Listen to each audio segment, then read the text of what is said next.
Welcome to our new webinar series entitled Getting Reimbursed, Updates on Billing and Documentation for Psychological and Neuropsychological Testing. My name is Nicole Owings-Bonner and I'm in the Communications Department here at APA. This webinar is a little bit different than some of our other webinars in that we are not airing it live and we are dividing the content into sections that will be more manageable for you to view, watch, and find exactly what you're looking for. This series will be presented by Dr. Jared Skillings, an additional APA staff, Dr. Antonio Puente, Dr. Neil Pliskin, Dr. Stephen Gillespie, and Dr. Michael Westerfeld. Our objectives for this series are to provide you with an update on APA Services, Inc.'s advocacy efforts related to testing codes, to briefly review the testing codes and definitions, to address major billing and documentation developments. We'll also discuss how to document your work and demonstrate how to apply the new codes using expanded practical examples. Lastly, our experts will provide responses to the most frequently asked questions that you've submitted.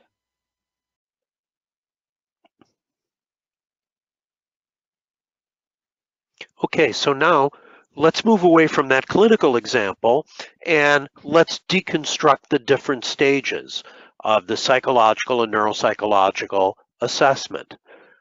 Stage one, and this gets back to the question that's been asked repeatedly, how can you provide professional services before you've had an opportunity to administer some tests?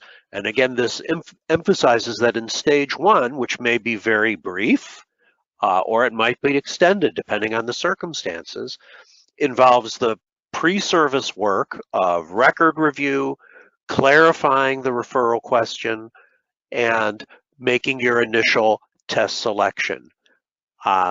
Stage two, and we'll go through these in more detail, involves the clinical and diagnostic interview, and then based on that information, the decision to modify your initial test selection based on what you've learned in the clinical interview. Generally speaking, stage three in this process is the test administration and scoring itself, with again the understanding that there might be additional modifications needed of the selected tests because of the way that the patient or client is performing, which will involve more clinical decision making. Stage four is the stage of integrating all of the above information from the previous stages and using that information to formulate your conclusions that then get generated into a report. And then finally, the last stage in the psychological, neuropsychological assessment process is the delivery of interactive feedback to the patient, family, caregiver, and the post-service work of uploading the report into the medical record, providing feedback to the referring physician or other referral source, depending upon if they are an inside provider or someone that you need to reach out to. So these are, in general, the stages that are captured in our work and the stages that we need to be able to document effectively so that we can be fully compensated for the professional services that we provide. Next slide. So let's go into more detail here. And this absolutely pertains to this question of how is it possible to perform testing evaluation services prior to the clinical diagnostic interview and or test administration and scoring? Well, we've addressed this, and we'll go to the next slide and reinforce the fact that even if you haven't met your patient yet, you're going to learn the age of your patient, you're going to learn who referred the individual to you. You're going to maybe have a preliminary referral question. You're going to maybe need to clarify a preliminary referral question. If you are the kind of psychologist who uses technicians, you may instruct your technician to administer several preliminary tests. All of that activity, that decision making, occurs pre-service, and that is the answer to the question of how can you provide professional services prior to doing the testing. Well, you are providing those professional services. You're providing them through your preliminary selection of tests, record review, and collaborations with the referring physician or other referral source. And so therefore, if you're doing a psychological evaluation, you would be using the code 96130. If it extended beyond 91 minutes, then you would be then using the add-on code 96131. For the first hour of neuropsychological services, 96132, and add-on 96133. And again, I'll just emphasize that this might only take 5 minutes of your preliminary time. That's the first 5 minutes that you're counting cumulatively towards your 96130 base code or 96132 base code. Next. Typically, as we covered in our example, the next stage in the process involves a neurobehavioral status exam or psychiatric diagnostic evaluation, a clinical interview. And some individuals, practitioners, will do this early in the course of their work. Some practitioners will wait a little bit before they do this, so look at some initial test results. But typically, this type of service is provided as a second stage in the evaluation process. Now, if you're doing a psychological evaluation and the patient or client is referred to you because of behavioral health concerns, then you are conducting a psychiatric diagnostic evaluation for the purposes of getting information, detailed information, behavioral and historical information to help you to understand that person's behavioral health background, needs, and concerns. And if you are conducting a neuropsychological evaluation where the questions pertain more to presence or absence of central nervous system dysfunction or other neuropathology, then you are ideally conducting a neurobehavioral status exam. You would not do a psychiatric diagnostic evaluation with a patient whose primary reason for referral is traumatic brain injury, epilepsy, or some variant thereof. You wouldn't do a neurobehavioral status exam typically on a patient who's referred to you for a psychological evaluation for, say, differential diagnosis of mood disorder versus other psychopathology, just as an example. So neurobehavioral status exam is coded 96116 for the first hour and 96121 for each additional 30 minutes.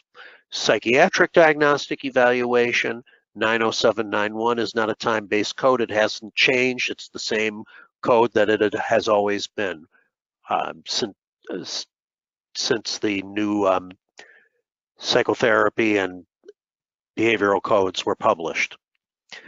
Whether you're doing a neurobehavioral status exam or you're doing a psychiatric diagnostic evaluation, they both involve clinical interviews, but the focus of the interview and observational methods that you're employing are different. Based on your neurobehavioral status exam or psychiatric diagnostic evaluation, you may learn things that will then necessitate your modifying your test battery. When you do that, you are engaging in intra-session clinical decision making. And so if you started in your stage one, if you spent 5 or 10 minutes doing your pre-service work, as you start doing your clinical decision making and you're modifying your test battery, you're now taking that time and you're adding it on to the time that you initially had when you engaged in your stage 1 pre-service, clarify the referral question type of work. Now at this point, if your cumulative time between stage 1, the pre-service clarification work, and stage 2, the intra-session clinical decision-making modification type work, then if you've exceeded 31 minutes, then you are ready to bill your 96130 base for psychological testing, 96132 base for neuropsychological testing. In any case, the time that you're spending is cumulative across days. Next slide. Now we move on to stage 3. We understand that in the world of neuropsychology, our professional practice surveys currently indicate that 55% of neuropsychologists provide services with the aid of a technician. More clinical psychologists doing psychological testing, plus 45% or so of neuropsychologists choose to administer and score their tests on their own. So that's why stage 3, which is test administration and scoring, is divided into stage 3A when the professional does it, when you're using the base code 96136 and the add-on code 96137, versus when the technician, under the general supervision of the neuropsychologist, is providing these services, then you're billing 96138 for the first 16 minutes and 96139 thereafter, every 30 minutes for your add-on codes.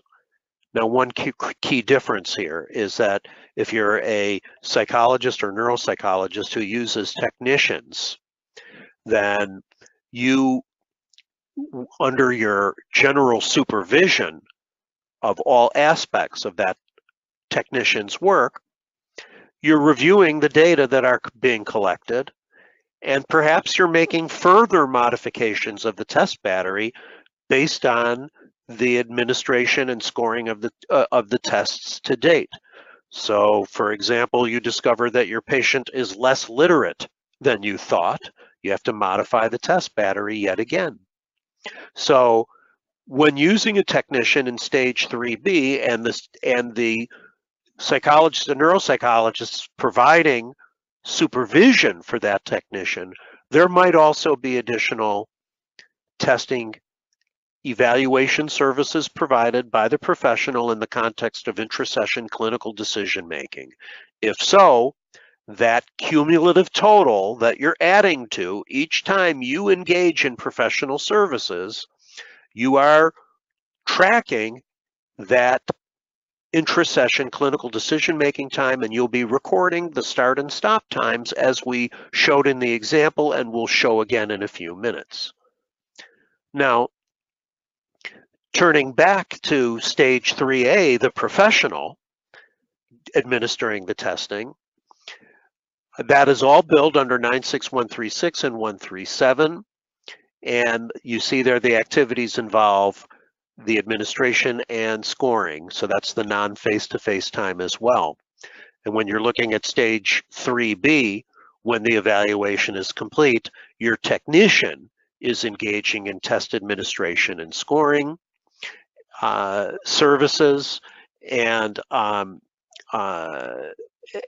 that may or may not take place on the same day and may take place on a different day. Next slide.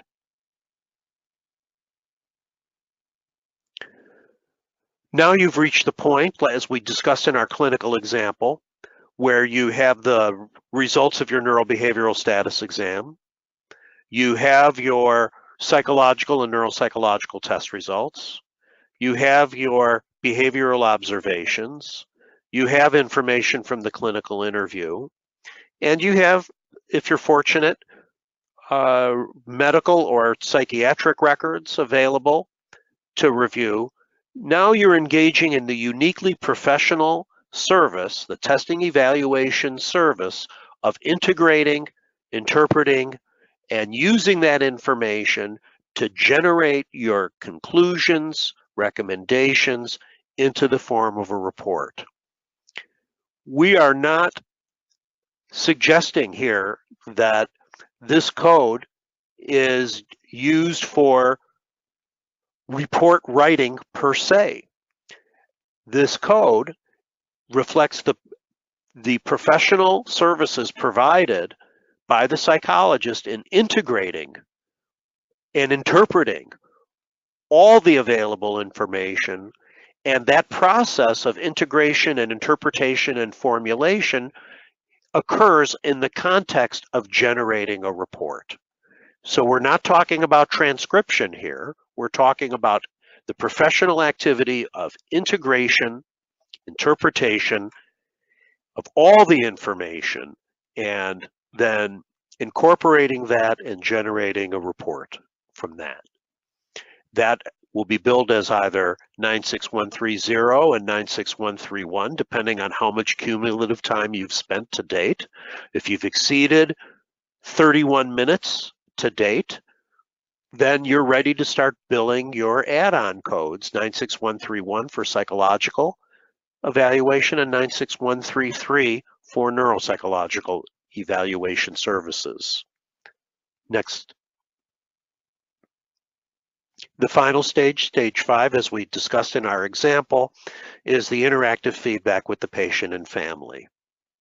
Now, this interactive feedback takes place, it's face-to-face, not telephonically, and it is added to the amount of time that you've cumulatively recorded for your professional evaluation services under typical circumstances.